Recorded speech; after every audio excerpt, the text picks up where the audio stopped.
What is going on, everybody? Welcome to Movie Talks, the only podcast you need for all your movie news, movie reviews, and more. He loves it. Look at that. He knows the script. Lawson's mimicking along. We've got Yeah, if I tried to do it myself, I'd bugger it up. I messed up a number of times, and we're 39 episodes in, but that doesn't matter. We're all here for fun, and it's informative for you guys. So we've got a lineup for you today. It's assembling. Everyone is assembling for it. We've got a Renfield, so we're pulling the strings behind it. That's more of an Avengers line rather than Guardians of the Galaxy, but it doesn't matter. Yeah. Doesn't Anyway. we'll just point it out there. We're not accurate with songs or quotes sometimes. So Renfield is the Nicolas Cage vampire film, the new Dracula. Guardians of the Galaxy, Volume 3, Lawson's favorite movie franchise, the Marvel. And we've also got Sanctuary, which is Netflix's newest series about sumo wrestlers. So things are getting a little bit heavy on this episode. See?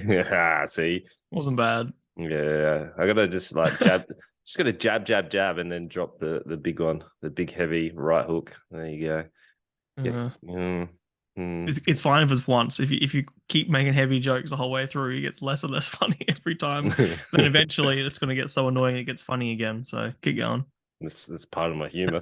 Exactly right. Well, the amount of hand jokes, and you would have seen. Yep. There's also a brand new joke. Well, it's not new at all, but there's one in the newest podcast, which you'll hear on Wednesday. If you put that in the Discord, if you're there, you might win a prize. You might not. Who knows? Put it in there. A prize. A prize. Could be a piranha. I don't know. Fucking hell. Let's give me some movie news. All right. We'll move on to movie news. Movie news. All right. This week there is a number of different things, but Rachel McAdams, she had a hot trot for a little while. She was the next big thing for quite some time, and then she dropped off a little bit. I'm not sure what happened, but she is having Mum wants her to make a Night sequel. So the movie Games Night? It was her and No. It wasn't a great movie, but it was reasonably entertaining. They want a Games Night sequel. So if anyone did like it, yeah, it might get a sequel. Who knows? But yeah. Her mum wants I don't even know this movie. Yeah. I'm pretty sure it's on Netflix.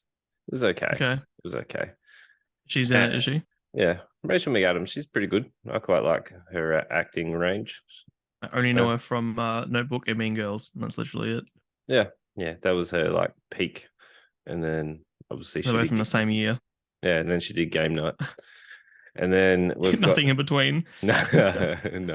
I think she did a one where she got amnesia with Channing Tatum. Channing Tatum. Yeah, I think there was one with that where they were together. She gets amnesia, and then it's him letting her go and re-falling in love. 50 First Dates. Nope, similar, but different. Not as funny. Yeah, no, but yeah, we watched what was it called? The new Adam Sandler and Jennifer Aniston one last night. The Murder Mystery. Murder Mystery 2, yeah. Yeah, that's just. You saw the first? Oh, I can't remember. I did see it, but skip the second. It's not great. Okay. Nah. It was hard watch. I fell asleep. Monica Bellucci to join the Beetlejuice sequel. I'm surprised Beetlejuice is getting a sequel after all these years. I didn't know there was a sequel. Yep, it's underway. So production has finally started in the UK. I don't know who Monica Bellucci is. She looks I'm looking at her familiar. now. I don't recognize her at all. Okay, well, yeah, she's joining it. So supposedly she was in The Matrix as someone called Persephone. Oh. Persephone. In The Matrix 2 and 3, though. Right, sounds like an ocean. Persephone sounds like an ocean. Yeah. It's a new ocean that they haven't discovered. So, yeah, the Persephone Ocean. Yeah, it does. Like Pacific. Yeah. Sure. Yeah. I guess so, in your brain. You got there. Right, I don't know who she is, so that doesn't mean anything to me. But sure. I know Beetlejuice So it's a sequel. It's not a reboot. No, sequel. Who's playing Beetlejuice. Beetlejuice? Beetlejuice. Not her. Sweet. Michael Keaton's playing Beetlejuice. Okay, Okay, that'll be good. I'm excited for that. interesting. Emma Stone is brought back to life in Yorgos Lanthimos Poor Things trailer. I have no idea who that is. Who What are you is talking about? Emma Stone is in a new movie being brought back. Apparently, it is just like Guy Ritchie, who has a new film out. This guy is Yorgos Lanthimos. The movie is called Poor Things, but it is by Oh, right. Poor Things. Yes, yes, yes. I have yep, seen some stuff about that. yeah, yeah, Okay. yeah. So there you go. Yeah, I like Emma Stone. Yeah, yeah, she's pretty good. But Mhm. my favorite is Arnold Schwarzenegger. It is coming, I think, either next week. No, I think it's the June week. 7th. Yeah, the week after. Feels He's like three getting. more weeks, I think. But yep. Is it? I don't know. Times and dates are Well, it's mid-May escaping me. now. So it's another 2 weeks until the end of May, and then it's a week into June. So Yeah, yeah, it's a few weeks still. yeah, right. Well, whenever that is, we'll be checking that one out. He's Yep. got a showing the 3 different lives that he had, and the greatest documentary ever, Pumping Iron. I hope it lives up to that hype. I still love Pumping Iron. It's so good. I've watched it. Do you recognize that it's not just about his bodybuilding career though? I It's do. also about his like governing and everything as well. Yeah, I find him so fascinating. I love his Yeah, story. It's so good. it's a very interesting journey for sure. And he's very charismatic. Did you ever see? I reckon I sent it to you when he was at the Arnold Classic, and some bloke literally legged it to him and drop kicked him, and like he barely moved. No, Yeah, yeah. I So recall that. you know that Arnold like big festival, how they do Yeah, the yeah, Arnold yeah. Classic stuff. So Yeah, someone like full on like fly kicked him. yeah. He was doing like an interview with his back turned, Hmm. and this guy's run across and it has literally like 2 foot jumped and drop kicked. Like No what I shit. like what He you just stood there promised. and took it. Yeah, like what you promised that I was allowed to do when your house was getting demolished, like drop kick you Yeah, through a door, which never yeah, yeah. happened. Yeah, Which we didn't do any of it. I know. yeah. We'll put that as a sub goal on Twitch. So get on board. Sub goal, fly kick Lawson through a door. Yeah. And Justin Therox joins Beetlejuice 2 as well. So they are getting a lot of people in. I have no idea who that guy is. I have no idea. I think it'd be through. Ooh, and Pedro Pascal. Interesting that he's jumping into a new horror film. So Zach is the director from Barbarian. He's got a new horror film, and Pedro Pascal is going to star in it. Considering his hot streak, I reckon he can do no wrong. So I'm curious to see how that goes. Yeah, I think anything at the moment people will jump into just because he's in it, and that's justified. I think like his it does. It's kind of like the Brad Pitt of the 90s and stuff. Like people would just watch movies just because of certain actors. Mm-hmm. And it also meant that the actor had too much power over how well a movie did. But you know, I like Pedro Pascal. I just hope that he doesn't. It's all well and fine until he does something really shit, and everyone then he gets roasted for it. So we'll see. I hope he doesn't fall from grace because I love him. Yeah, I reckon he do well. Teenage Mutant Ninja Turtles Mutant Mayhem is new images out. So there's a new Ninja Turtles movie coming, animated. I really like the last one that came out, which is the different art style, like the harder edge art style. That was really fun. Sure. They actually did pretty well with time traveling, which is normally hard Yep. to get. But It's pretty cool. yeah. I think I mentioned before, but I like the fact that it's a bunch of kids doing the voices. It's not adults doing kids' voices. Seth Rogen is Bebop. So yeah, it's fine. again, we're gonna have in some That's what Bebop random is though. That's yeah, at least it suits it. Jackie Chan is Splinter as well. He's cool as hell. Yeah, that's cool. I'm actually somewhat excited for this, yeah. And the animation looks really interesting. Yeah, that's cool. I like how every different Ninja Turtles rendition or series has a different take. I'm kind of enjoying it. Yeah. It keeps it fresh. Like I think if you're gonna beat a dead horse and keep bringing back IPs, especially ones like this point, it's a 30-year-old IP. Yep. Um, you need something new and fresh, and yeah, I'm actually somewhat excited for it. Yep. We also have Michael J. Fox is out now, so his telling of his life. That looks Mm. pretty exciting. I'll watch that. I'll give you an update next episode because I'll probably watch it in my spare time. But we've got Yeah, I'd be curious. a bigger list for you. You are very excited for this one, but it is the Meg 2 trailer is now being pushed very heavily. It's making waves. It is definitely coming in. It's jumping out at you there. It's Dinner. making, yeah, it's great. Yeah, Thank you. Thank you. I'm here for the next hour. yeah, I couldn't give a shit. I did not even bother looking into anything to do with Meg One. No, I just don't care. I haven't seen it either. There's Jason an Statham, man, he just throws his name on everything at the moment. why wouldn't you? I would too. Why not? Nicolas Cage and Bill Skarsgård starring in Lords of War. Bill Skarsgård. Yeah, Yep, he's great. yep. And Cool. if and last one, we've got the Flaming Hot Cheetos, the origin I story did see that film. was out. Yep, Yep. yep. I'm I'm so I'm just curious to know what the fuck it is. it Is it going to looks play out like Tetris, or is it going to play out like um fucking the Weird Al story? Is it going to be like a parody? Because Cheetos don't take themselves too seriously as a company, so yeah, it needs to uh, be has to be needs to be silly. it's gonna be lighthearted. I mean, the poster looks pretty lighthearted where he's laying down, reaching up. What is that painting? It's one of those paintings. So Yeah, it's one of the famous ones. yeah, it's one of the ones done in this Sistine Chapel, Vatican. I forget. Yeah, it's like the god reaching for Adam or whatever it is, the fingers meeting in the middle thing, but Yeah, in Cheeto style, yeah, whatever that is. whatever that is. Yeah, I forget. we're not art connoisseurs, I don't care. but we are Anyway, connoisseurs of movies. So hell yeah, let's get into the one that you have been excited for. Your I have been. favorite actor, Nicolas Cage, is back Mhm. in action. Ooh, yeah. Look at Do, him. Look at do, him. do you, do you want to do the honors, or do you want me to take it away and then you go? Oh, I can introduce it, sure. Yeah. So yeah, I was really excited for this. Only because the idea of Nicolas Cage's Dracula was really exciting to me. So IMDb, the Renfield, Dracula's henchman, an inmate at the lunatic asylum for decades. Wait, was he a lunatic asylum? I don't remember that part.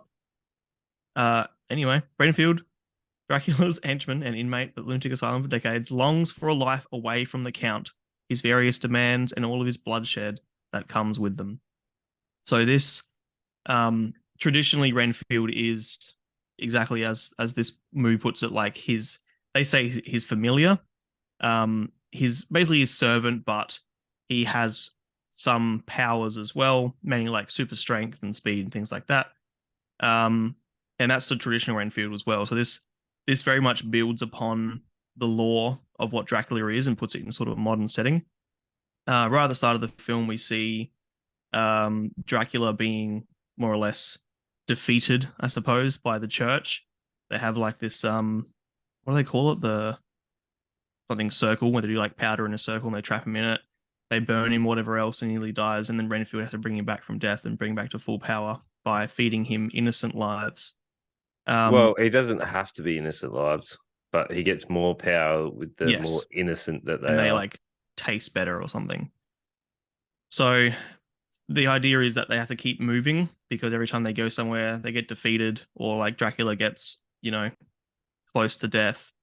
They have to move locations and start again. So this time they're in um, New Orleans, and yeah, the movie starts off with Renfield like out looking for blood, as it were.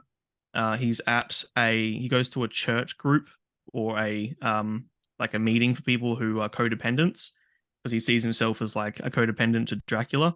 I thought it was just a And support group, like those people that are kind of down on their luck and need support, I like think it was abu- specifically for people who were in like abusive yeah, relationships. yeah. Yeah, yeah, and that's how he sees himself for sure. But he's also going there to find out sort of who, he goes to these groups, he learns about people who are abusive and that, don't necessarily deserve to die, but he's like, well, if I'm going to take a life, I'm going to make these people's lives a bit better at the same time. So Renfield, you can see, has a bit of a conscience and is definitely feeling like a bit of a monster, and that's a bit of a reoccurring theme. And yeah, he goes to this location, like a warehouse, goes there to kill one of the people who's making one of the support groups girls' lives difficult, and goes there to kill him. But then someone else rocks up at the same time who's like a hitman for this drug cartel, and then we find out there's this whole like underground, um, sort of like a not necessarily like a mafia, but like this huge underworld living in New Orleans who they run the city in their eyes.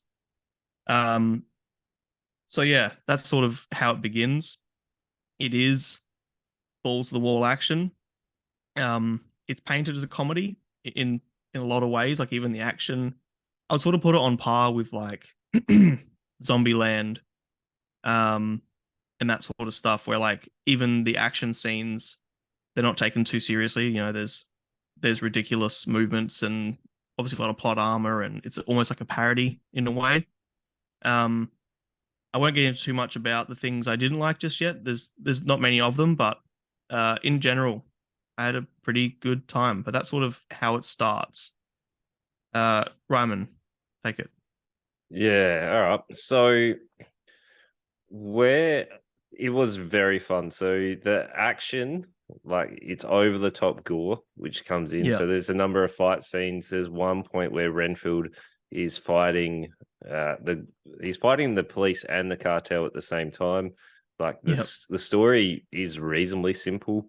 As the fight scenes are coming in, they don't lean into the over the topness enough, I don't reckon. Like there's a number of scenes where it wasn't that next level what I was expecting. Like I was waiting for this to be a parody of like pretty much all the Dracula tropes.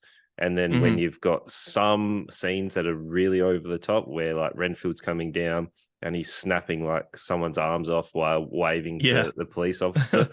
Like Yeah. those scenes were really, really fun. And like Yes. they were shot well.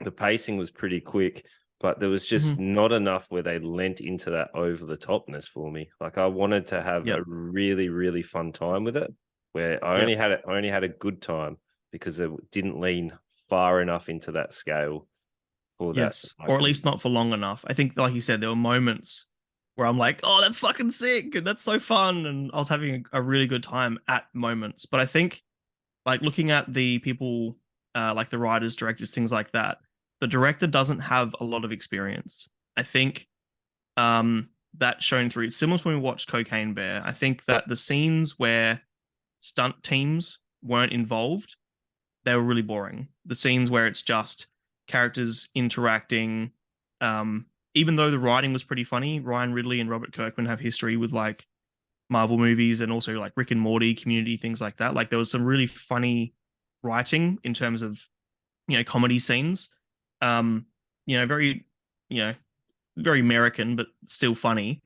But then there were moments where it felt kind of out of place, where like there'd be a certain scene where there's like could be almost slapstick comedy, and it felt like a kid's moment.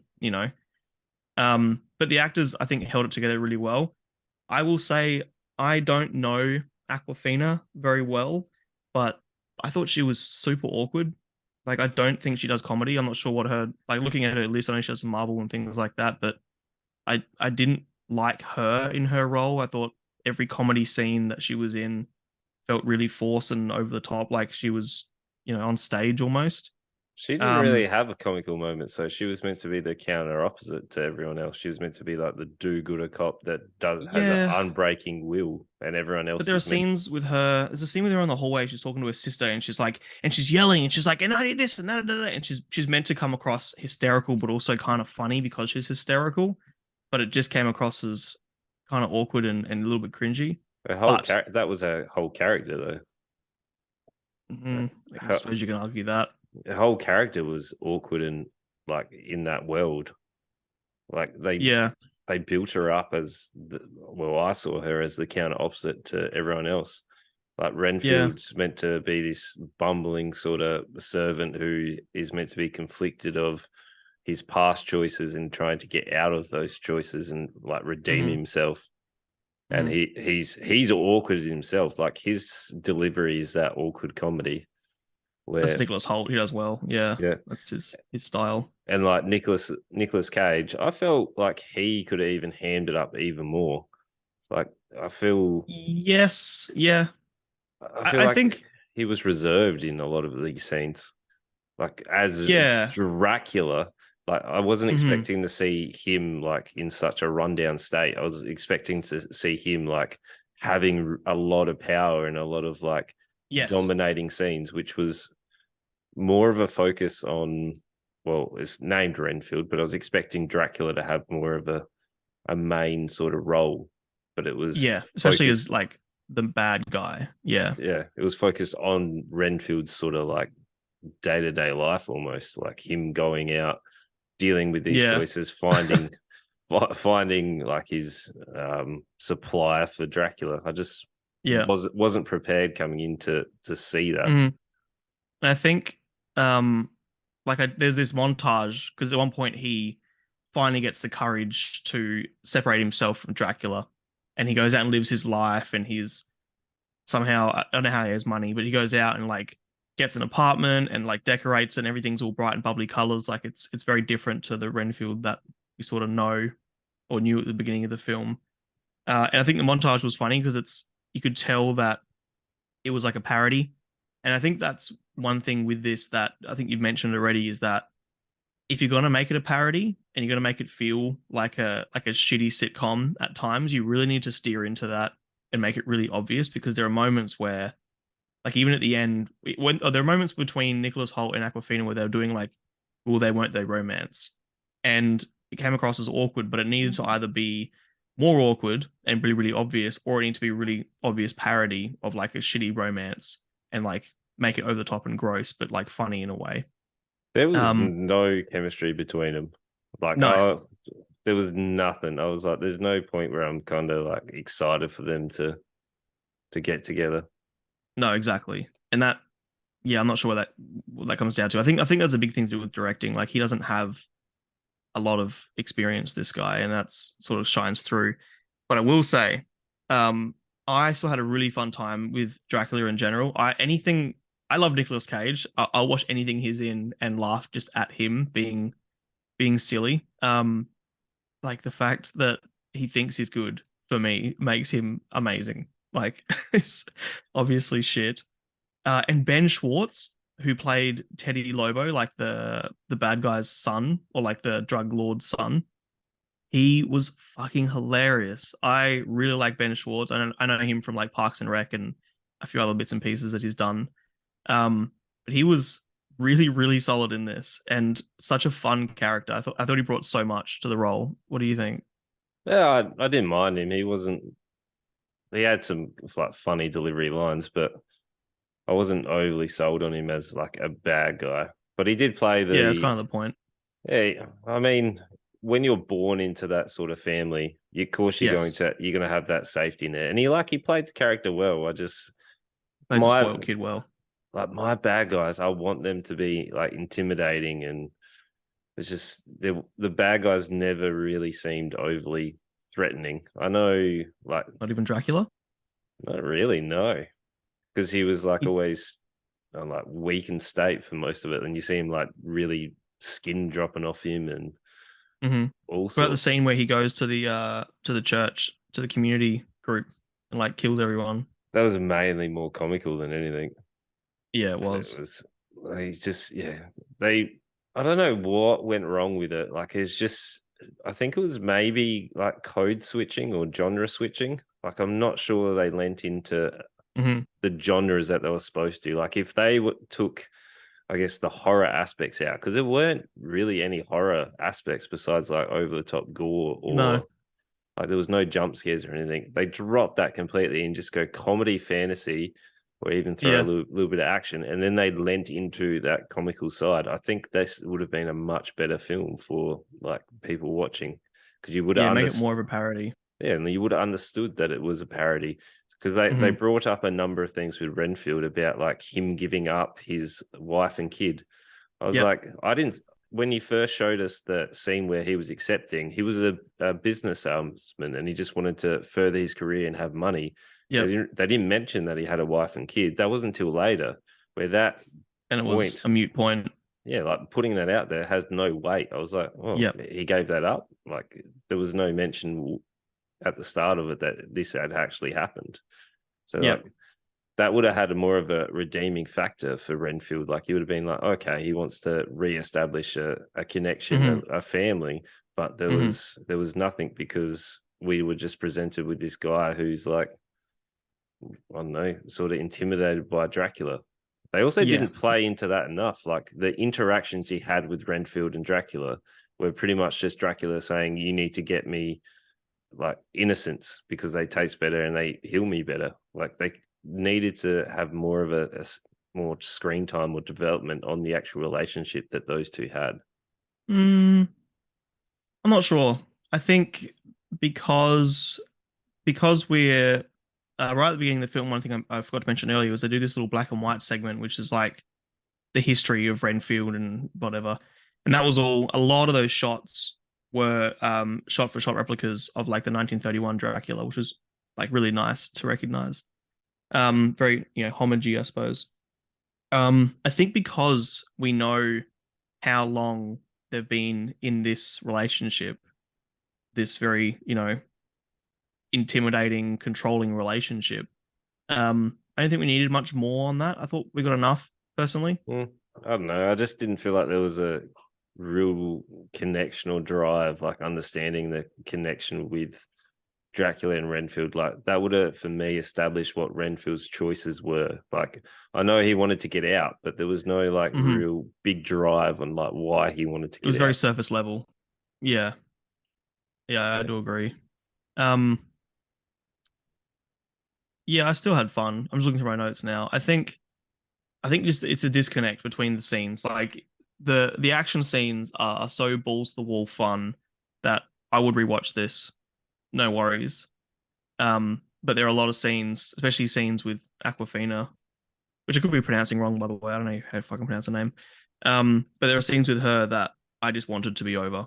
Yeah, every time you And say Aquafina, I always think of Aquafina, the soccer player. Aquafenoir, the soccer Yeah, player, yeah, yeah. yeah. Um, yeah, the big boy. He. Yeah, I just found her really boring and her scenes really boring. I think that was down to like the writing tried to make it almost like a parody and intentionally not great. But I think the directing just made it not great in general. But look, I still had a fun time. I still any scene Nicolas Cage I had fun with. I think the end was enough. We got the big showdown, we got the big action scene at the end. Like that's always what it was going to be. But it was, it was to me, it's an hour and 27 minutes. It wasn't even a full hour and a half. That is what I wanted out of this. I just wanted a bit more balls to the wallness. I wanted a bit more silliness with Nicolas Cage. I wanted this to feel more like a parody. Um, Especially when the first scene you're setting up is like a direct, almost shot for shot homage to original Dracula films. Yeah. Like I think you need a lot more of that. One thing that I did really like is all the little nods to like Dracula lore.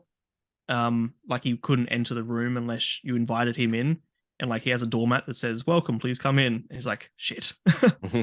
Like little things like that, I liked, and I think that they didn't hold our hand and be like, "Oh, Dracula can't enter unless you invite him." I like the little moments, but there needed more of that. I needed to feel like this could have been a different monster. This could have been a different, undead lord or whatever, and still had the same weight. I think this needed to be more heavily to do with Dracula and Renfield. Like, yes, he ate bugs to get powerful, but there wasn't enough of that sort of history between, Anyway, I still think it was good. I still had a pretty good time. I would rewatch it. I just think that it could have been a lot more silly and over the top for what it was, and the directing, could have been a lot better. But yeah, still pretty fun. What are your thoughts? Yeah, it was just they needed to lean into the parody more. That was the only real big issue I had with it. Like I still had fun. The over the top moments are what they needed more of. Like the fight scenes are great when as soon as Renfield's having massive fights. The comedy's pretty good. Like they hit more than they miss. There are some moments where it's not overly great, but you know, that's comedy. You're not going to hit with everyone. Some people are going to find it funny, but Yeah, it's very American. yeah, like it's enjoyable. Like I had a good time. Like I don't know. Based off the trailer, I was expecting more sort of scaled everything to 11, like just over Yeah, the top, even yeah, self-aware pretty much to a point as well. Like I just wanted more silliness, really. yeah, But definitely. other than that, like I would still recommend people going to see it. Like if you're going in there for your standard Dracula lore, your Dracula, like I don't know, horror scenes, vampire stuff, then No. it's probably not. But if you're in there for a fun, you know what Nicolas Cage is like, you're going to probably have a reasonable hmm time with it. Like, hmm does it justify a ticket price? I would probably say wait till it comes on a streaming service and then go see it, then see Yep, it. I'd agree. I wouldn't say go out and buy a ticket. hmm So yeah, Yeah, it's a three. Like it's good enough that I enjoyed it and I would recommend yep, it. yep. For me, it's a 3.5. Yeah. It's yeah, I definitely enjoyed it more than just a three. I think the fact that I was genuinely laughing at a lot of scenes, that means a lot for me. I don't think I'm an easy laugh.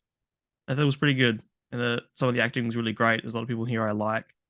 And like you said, the action scenes are really, really fun. I just wish there was more of them. And that's coming from me who doesn't even like action movies. Mm-hmm. Yeah, it just needed to be more, more. I reckon just need to be more. Full stop. Yeah, yeah, I agree.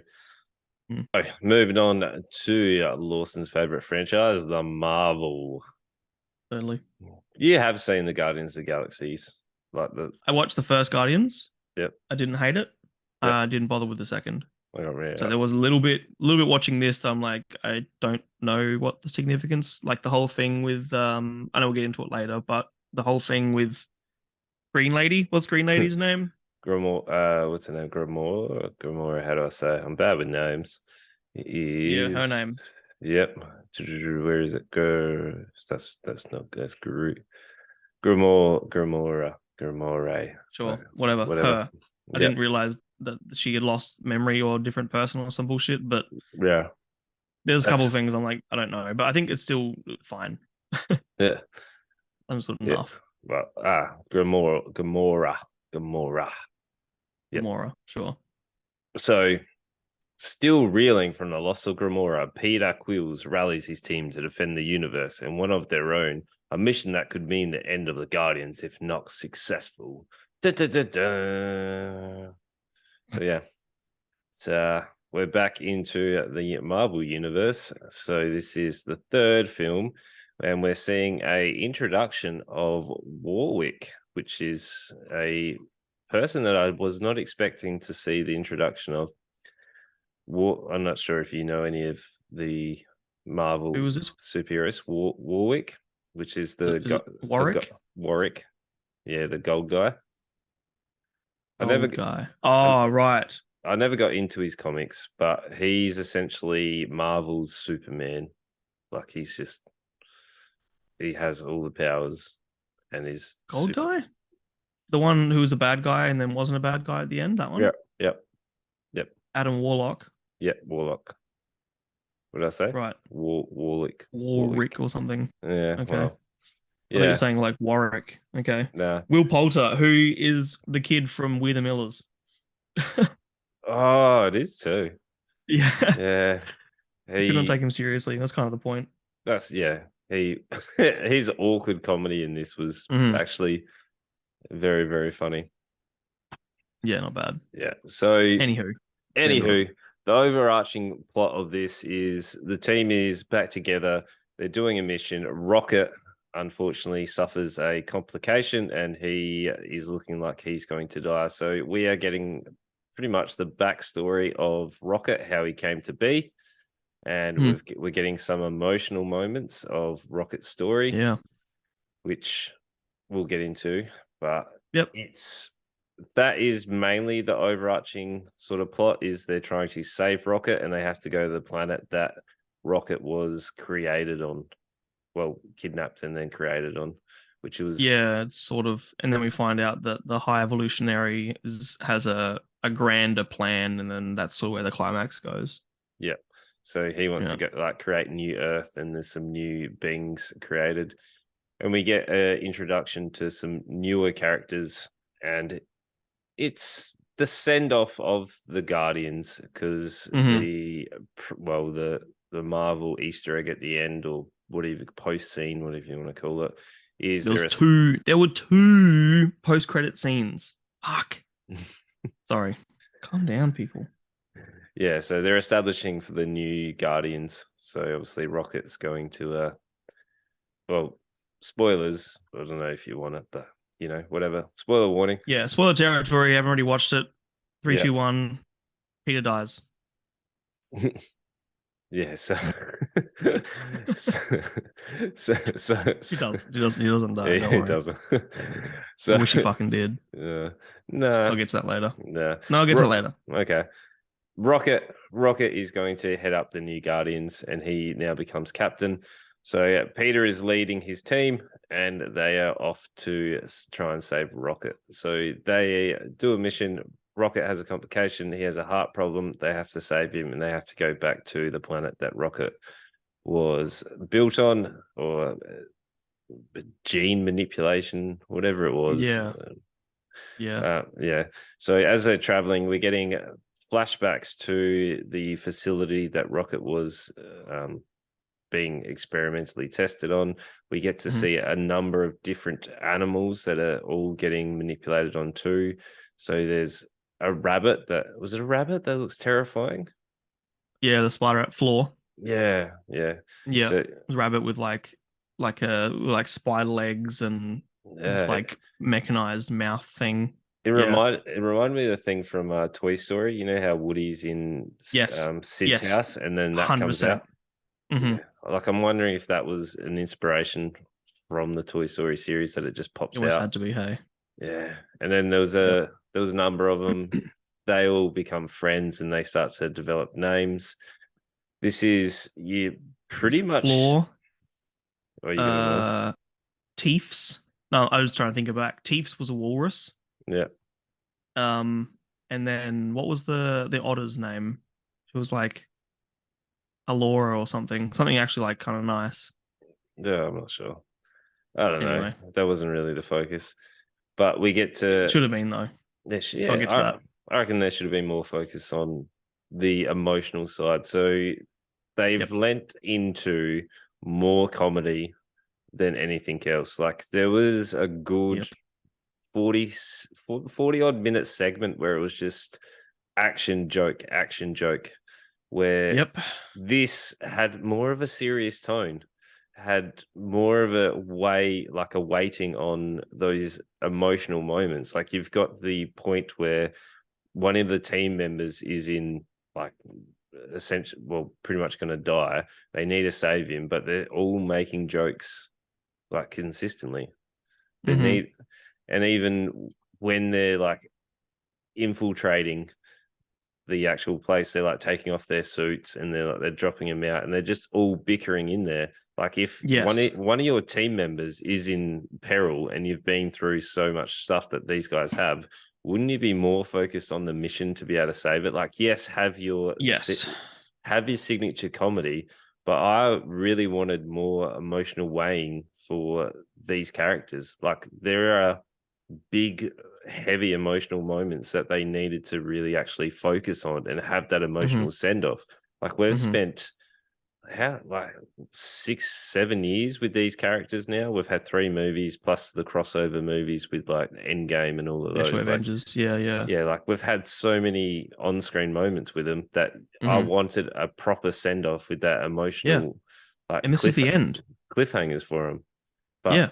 This needed they to be. I totally agree. Even as someone who isn't involved in the Marvel world, I don't feel like this hit the mark for what it needed to be for like the final send off. no, like they were really good moments, like Yeah. stylized action, but it just it wasn't focused on the actual payoff for these characters. Like, Hmm. yes, you're setting up for the next lot to come in, but I still want justice for these characters. Like Rocket was, well, has been a really fun character, and for him to be missed or dying, there's just so many things. Like Drax was more of a bumbling idiot than ever before. Like there Oh, was, is he not normally like that? well, no, like normally he's a little bit more like action orientated, but they less kind of. He had more, I guess, physical humor, one-liners, but this was like Yeah. one-liner, one-liner. Yes. Um, My memory of Drax is like all action, but he takes everything literally. So there's a couple of jokes where someone would use an idiom and he'd be like, "That doesn't make sense" or whatever. Like that was like the little bits of here and there. I felt like I love Dave Bautista. I actually really enjoyed Drax as a character. Surprisingly, probably one of my favorite ones of the Guardians. But yes, they really hammered in the dumbness to the character just so they could do a redemption at the end where he is like he's a father figure, and that's sort of his redemption arc. Is that even though he's not the most intelligent one in the group, he has his strengths, not talking physical, and he can be a good dad and whatever. Like that's it felt really forced. Yeah. yeah, and he's offsider as well. They were almost the same character. The Nabula, the one with the antennas, Oh, but Nebula. yeah, Yeah, yeah. She's very, very similar. Is she in Guardians 2? Because she wasn't in one, right? yep. That's they find her in Okay. two. Yep, Yeah, and but you're right. She's almost the same. Like she takes things literally. She's like the comedic relief. She's very similar character to Drax for sure. yeah, there was Obviously, it's two. necessary to have both. There's too many comic reliefs. Like everyone is throwing one-liners. It was almost like everyone's going for that stand-up like real. But you Yeah, don't it's nuts. you don't need it. Like, well, Peter is meant to be is like the leader, but he's more of a action bumbling hero that falls into like luckiness. Rockets, you're over the smart, like smart ass one-liners. Drax was, like you said, takes everything literally, action hero. And then So is Nebula. yeah, and then Mantis as well. And then Groot. Oh yeah, the other one that did nothing. I don't care Yeah. about her. She was super boring. I liked I like how they were like they pointed fun at you guys just make up what Groot says, right? Yeah, Like that was funny. yeah. But I liked how Then he'd be Groot, like, "I am Groot," and they're like, "That's a really good point." yeah. Like, what? And Groot Yeah, that was actually kind of cool. Groot is actually useful this time. Like last time he was Hmm. just a pot plant, like he Plot was device. Yeah, he was like recovering. So that was cool. He gets yeah, a more buffer sort of figure. So yeah, yeah. He like grows, and you see him. They actually use him the way he should be used. Like, he's fucking Stretch Armstrong. He can do some really crazy cool shit. But yeah, up until like I hadn't seen a lot about it, but I feel like now finally Groot was powerful. Like even in the first movie, I felt like he could have just been a big guy and had the same influence. yep, But now, actually like hiding weapons inside of him and he can get massive for intimidating and things like that. yeah. Yeah. Fucking Vin Diesel. Yeah, well, Vin Diesel's the voice, and then Austin Freeman is the on-set Yeah. Groot. Yeah, Imagine being paid that much money to literally say I am Groot over and over again. in slightly different tones. Right. Yeah. Always I am Groot. Just family. We're here for family. I am Groot. Groot, whatever. If they were paying me that amount of money, I'd Oh say fuck whatever. yeah. Absolutely. But uh, the emotional moments were always hindered by one-liners, the Yep. real emotional moments. So when we actually get like the backstory of Rocket and then the choices that he has to come in and actually like save all the other raccoons and them having Yeah. that payoff is then ruined by straight into one-liner gags again. It's Yes. just It's almost like they're afraid to be too emotional. I will say, and this is probably my biggest missed opportunity, I would have preferred this being a spin-off film and just being the origin of Rocket. all the flashbacks meeting, her name was Lila, by the way, the otter. Yeah. Meeting Lila and Floor and Teefs, and that whole, learning about the High Evolutionary and how Rocket was created. That was my favorite part of this movie. That though, watching those scenes, if I'd cut them out and put them into a little half an hour spin-off, or even if you made that into a full-length film with its own climax scenes and whatever, that would have been a better movie. And in fact, the one scene that they didn't go into one-liners and whatever was the scene where Rocket was being revived and he's talking to Lila in like the afterlife, and Lila's like, "You're not ready yet," sort of thing. I got emotional. Didn't obviously cry because it was followed up very quickly by punchlines. But this movie missed an opportunity for being, like you said, a really touching, warming story about the creation of this hyper intelligent raccoon, which was a dumb payoff as well. In the end, is like, "I'm a raccoon," even Mhm. though anyway, that's a whole another thing. Um, that if this movie was just a Rocket origin story spin-off, I probably actually would have liked it. But like you said, it was just, it's like they're afraid to get too emotional, or they're afraid to reach more than just punchline, punchline, punchline, amazing action scene, CGI, CGI, punchline, punchline. It was just the entire film.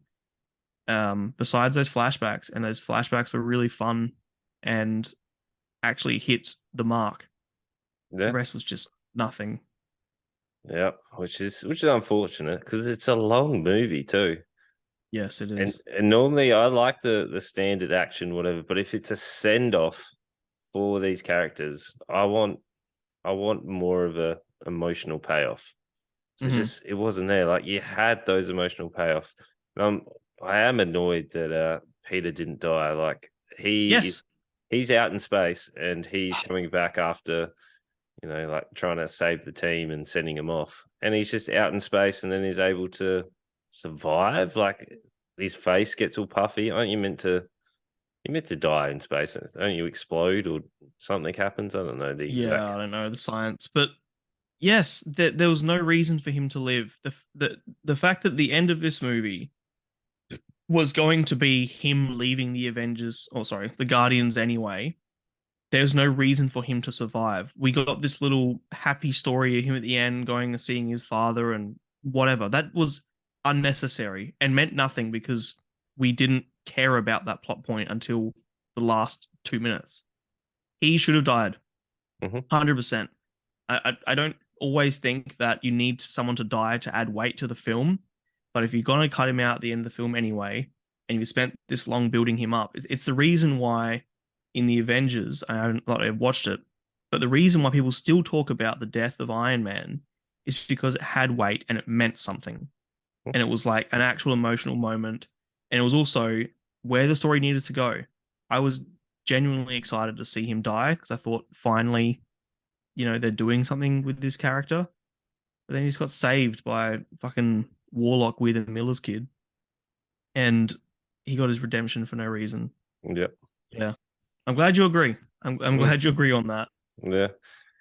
And even I'm still upset that Peter and Gamora don't have their like connection because there was that whole massive build up between first film and second film of them like establishing a relationship, and now it's Mhm. just gone. Like, yes, I know why, but like it's upsetting that they don't have the same connection. They tried to hint at that like it was coming back and Yeah, that I it thought they doesn't would.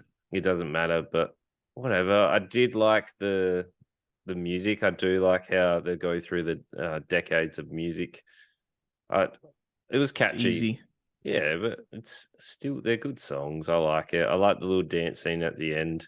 Like that was they would have, but again, it would have had more weight with them if Peter died and then they were still, I guess, moving on because they've got a new life, etc. They've saved all these people. I wanted more from it. Yeah, I will admit I probably enjoyed it more than I thought I was going to. I really thought I'd be hating every minute.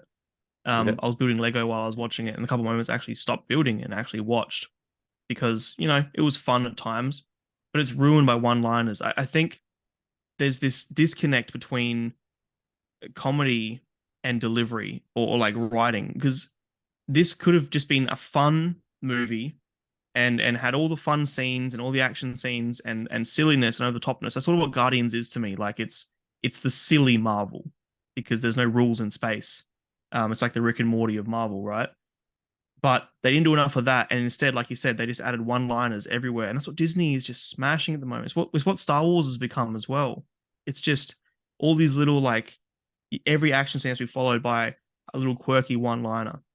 And sure, every now and then it's fine. Like I'm not saying that some of the things I do like doesn't have that, but when it's every single joke, it loses validity. I just get so over it. Yep.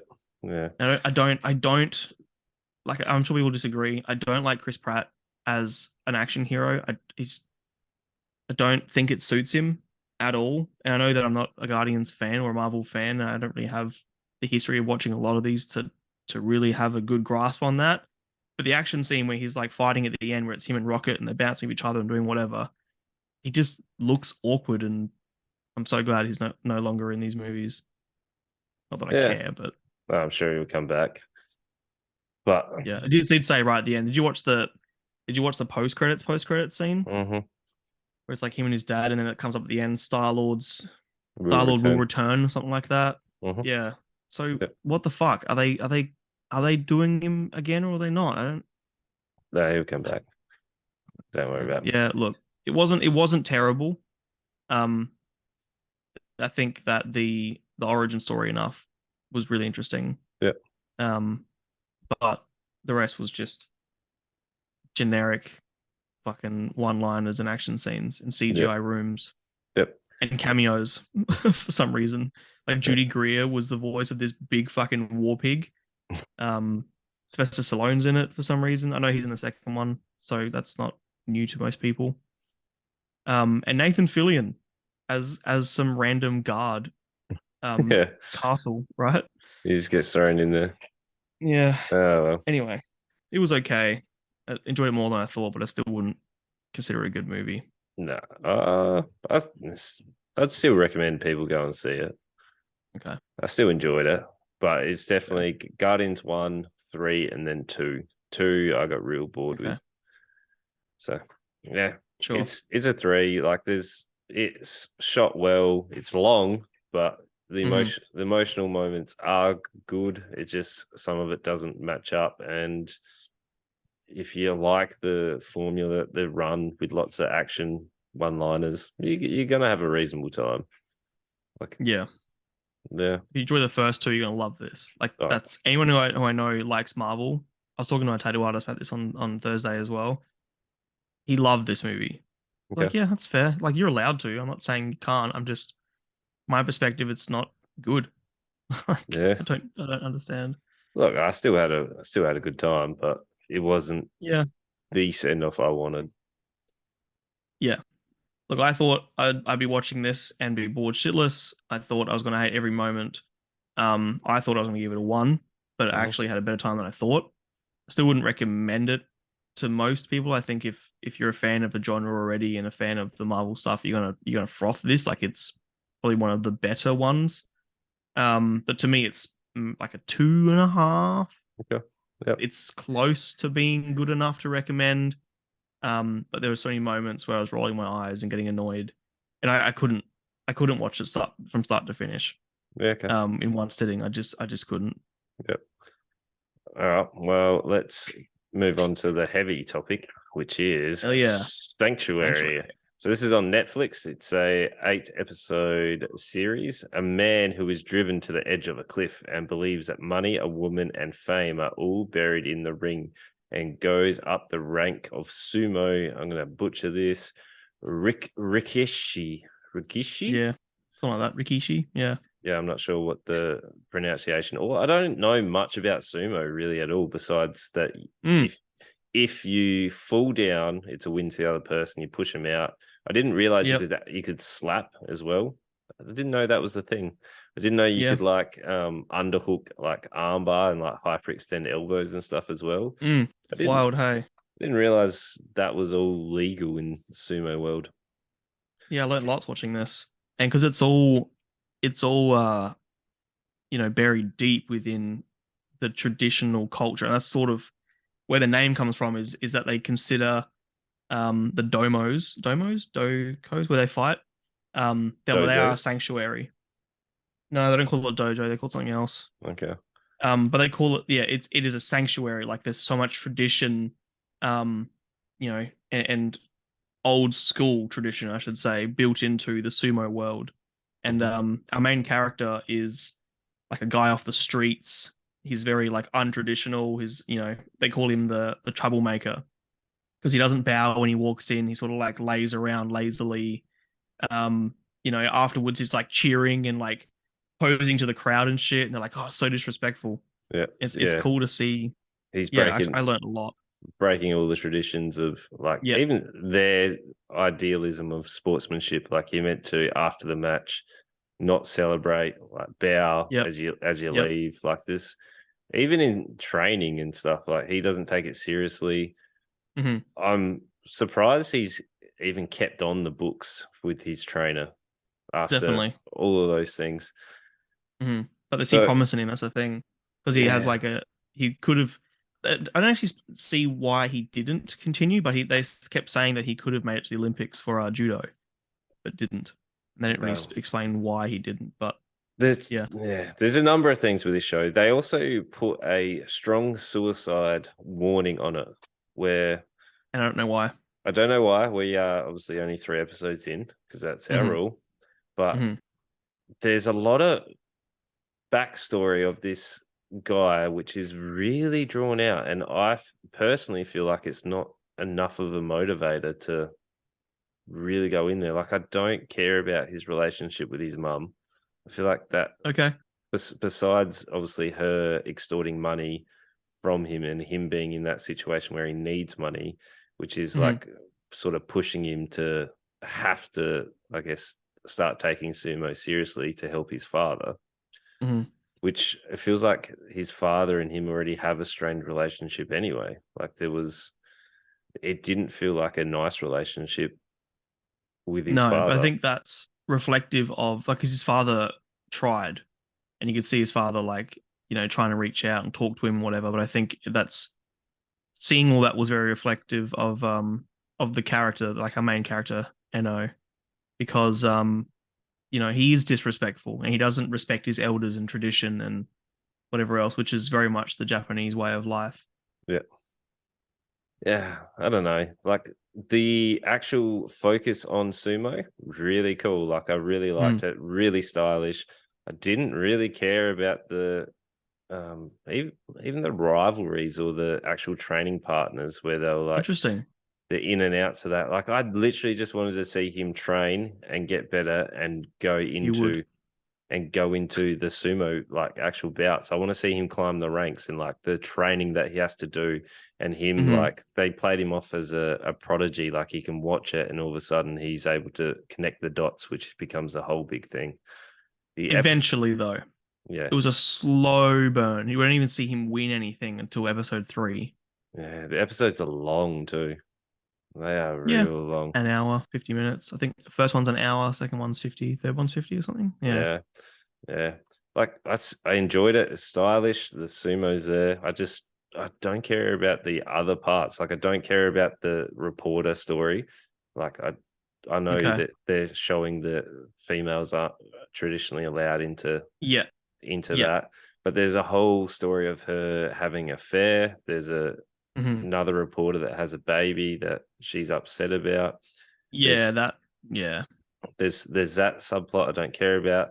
There's Hmm. the him selling pictures of the sumos and putting them on Twitter to some But that random was great. blogger we never That was seen. great because he's trying to make $5,000.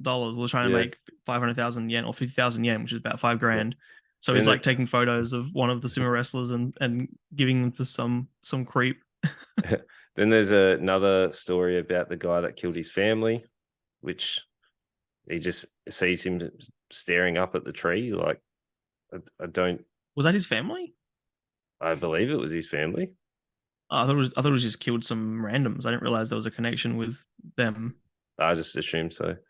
But yeah, All right, I thought it was just showing that this guy's like a murderer. No. And then there's an entertainer or what I don't know what they call the lady, but she's stolen his wallet and is Yes. forced him into that. Like that was interesting. I was expecting more of a Mm-hmm. they're Mm-hmm. gonna get together, which was a nice little twist. But again, Yeah. I want to just focus on him training and getting better. Interesting. I want to see him climb the ranks and fight the And I think we next. will.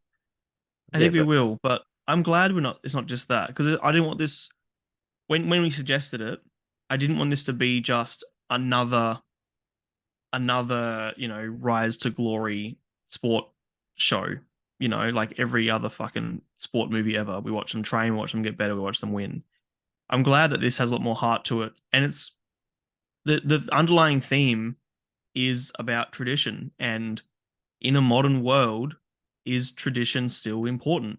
That's why we have this news reporter character who's trying to break gender norms. She walks into the domo, and you know they're like, women can't be in here, so she has to like sit on the edge and whatever. Um, there's yeah, I really like that we're getting a lot more than just sumo after sumo.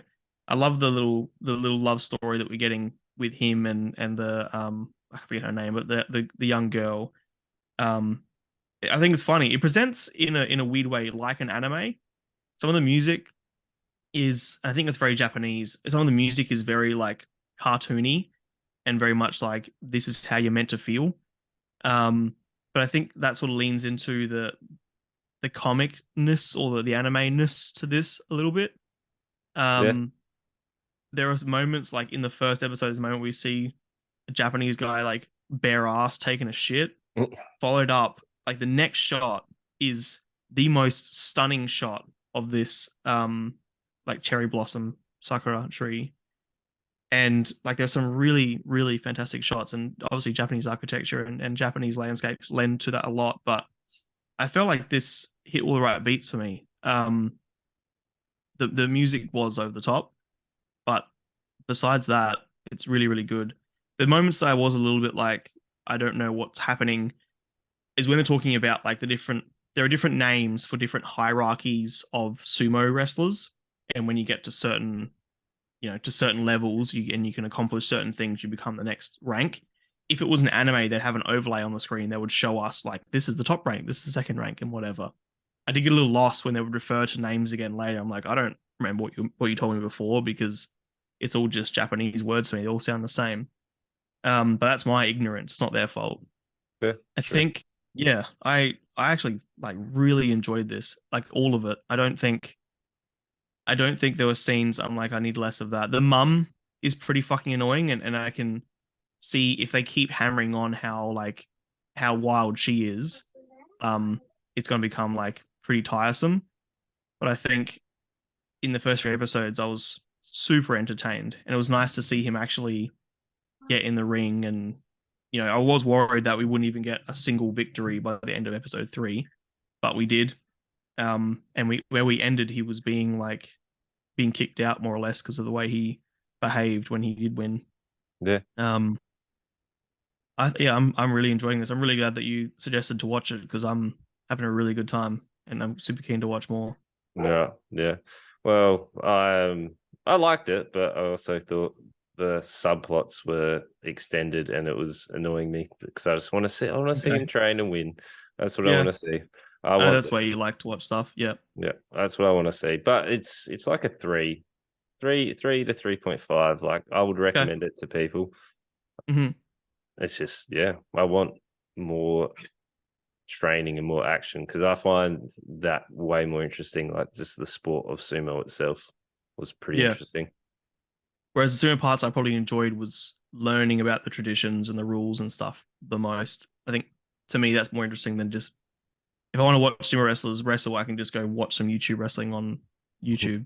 Like Yeah, yeah. fair. Yeah, for me, like a four, maybe even a 4.5. I Ooh, think there was enough to make it really, really entertaining. I had a really good time.